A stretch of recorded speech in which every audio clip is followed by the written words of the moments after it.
চলতি বছরে রাশিয়ার অর্থনীতি একাধিকবার চ্যালেঞ্জের মুখে পড়েছে। ঊর্ধ্বমুখী মূল্যস্ফীতি, রেকর্ড সামরিক ব্যয়ের মধ্যেও ক্রমবর্ধমান বাজেট ঘাটতি, পশ্চিমা নিষেধাজ্ঞা এবং সম্পদ বাজেয়াপ্তের কারণে চাপ বাড়ছে ক্রেমলিনের উপর। তবে অর্থনৈতিক গতি কমলেও এ চাপ এখনও প্রেসিডেন্ট ভ্লাদিমির পুতিনকে যুদ্ধ বন্ধের আলোচনায় বসতে বাধ্য করবে না। এক প্রতিবেদনে মার্কিন সংবাদ মাধ্যম CNN এসব কথা জানিয়েছে।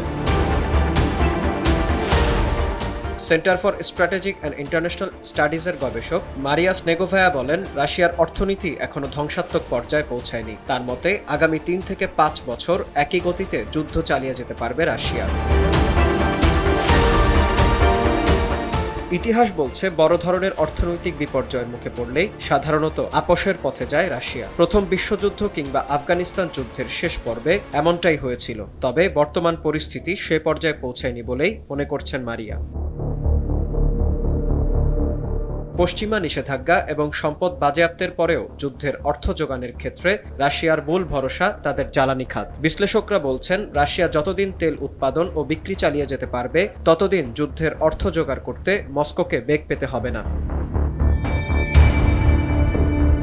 তবে দীর্ঘমেয়াদে বিষয়টি ভিন্ন হতে পারে। যুদ্ধের প্রথম দিকে সামরিক ব্যয়ের কারণে অর্থনীতিতে যে গতি এসেছিল তা এখন অনেকটাই থেমে গেছে। যুদ্ধের খরচ চালাতে জাতীয় কল্যাণ তহবিলের অর্ধেকের বেশি ব্যয় করে ফেলেছে রাশিয়া। এর সঙ্গে নতুন নিষেধাজ্ঞায় রুশ তেল কোম্পানিগুলোর উপর চাপ বাড়ছে। তাই তেল রপ্তানিতে বিকল্প পথ ও ক্রেতা খুঁজতে হচ্ছে দেশটিকে।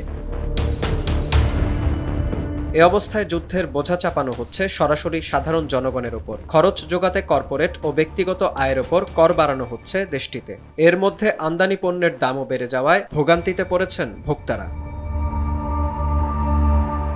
তবে উচ্চ মূল্যস্ফীতি থাকলেও পশ্চিমা দেশগুলোর মতো বড় কোনো সামাজিক ক্ষোভ তৈরি হচ্ছে না রাশিয়ায়। বিশেষজ্ঞরা বলছেন, সরকারি প্রচারণা, কঠোর নিয়ন্ত্রণ এবং অতীত অভিজ্ঞতার কারণে উচ্চ মূল্যস্ফীতিতে অভ্যস্ত হয়ে পড়েছে রুশ জনগণ। এদিকে জনগণ করের বোঝা বইলেও যুদ্ধকালীন পরিস্থিতির সুবিধা আদায় করে নিচ্ছে বিশেষ উৎপাদন প্রতিষ্ঠান ও তাদের অংশীরা। যুদ্ধের এ কয়দিনে দেশটির অস্ত্র প্রস্তুতকারক প্রতিষ্ঠান, ঠিকাদার এবং শ্রমিকদের আয় বেড়েছে 3 থেকে 5 গুণ, যা কিছুটা হলেও অভ্যন্তরীণ চাপ থেকে বাঁচিয়ে রেখেছে পুতিনকে। যুদ্ধে চালিয়ে যাওয়ার পুতিনের আরেকটি কৌশল সেনাদের উচ্চ বেতন ও ক্ষতিপূরণ। দরিদ্র ও গ্রামীণ অঞ্চলগুলোতে বিপুল অর্থ দিয়ে সেনা সংগ্রহ সহজ হয়েছে পুতিনের জন্য।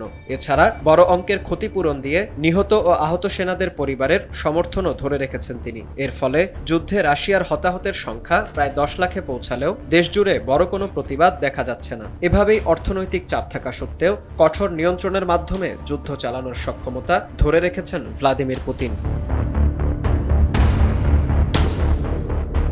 বিন ইয়ামিন, RTV।